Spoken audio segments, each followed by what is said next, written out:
একটা সাধারণ নাগরিক, তার কোথায় সে বিচার পাবে? উসমান আদিবের বিচার হয় নাই, জিয়াউর রহমানের বিচার হয় নাই, খালেদা জিয়াকে এত বছর বন্দী করে রাখছে, ওইটার বিচার হয় নাই। স্বরাষ্ট্রমন্ত্রী পদত্যাগ করা উচিত। যথোপযুক্ত দৃষ্টান্তমূলক শাস্তি অন্যরা পাইতো, আসছিল আমি স্যার এ পর্যন্ত আমাদের কেস আসতো না। কোনো মানুষ যদি সুস্থ মস্তিষ্ক থাকে সে দর্শন করে না।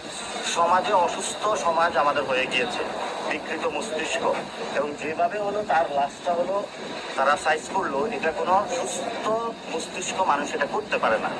এবং এটার সাথে তাদের দেখা গেছে ফ্যামিলির 5-6 লাখের মানুষ হলো জড়িত। এটা হলো আমাদের নৈতিকতার শিক্ষা থেকে শুরু করে যদি এটা আমরা ডেভেলপ করতে পারি, শক্তিশালী বিচার হয়, তাহলে এটা হবে। যেমন দর্শনের যে বিচারটা, এটা নিয়ে কনক্রিট পজিশনে সরকার এখন আসে না। আমরা প্রপোজাল করেছিলাম যে 90 দিনের মধ্যে এটা দ্রুত গতিতে বিচার প্রক্রিয়া নিয়ে যেতে হবে। সরকার কিন্তু এটা সেটা করে নাই।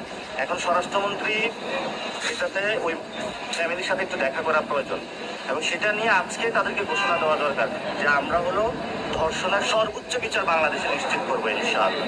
বিচার হয় না তো বাংলাদেশে, উসমান আদিবের বিচার হয় নাই, জিয়াউর রহমানের বিচার হয় নাই, খালেদা জিয়াকে এত বছর বন্দী করে রাখছে, ওইটার বিচার হয় নাই। লামিসা তো একটা সাধারণ নাগরিক, তার কোথায় সে বিচার পাবে? সরকার তো ব্যস্ত আছে কার্ড নিয়ে, এদিকে ধর্ষণ, খুন, রাহাজানি, মারামারি, ডাকাতি। গতকাল একজন ফোন দিল, হুজুর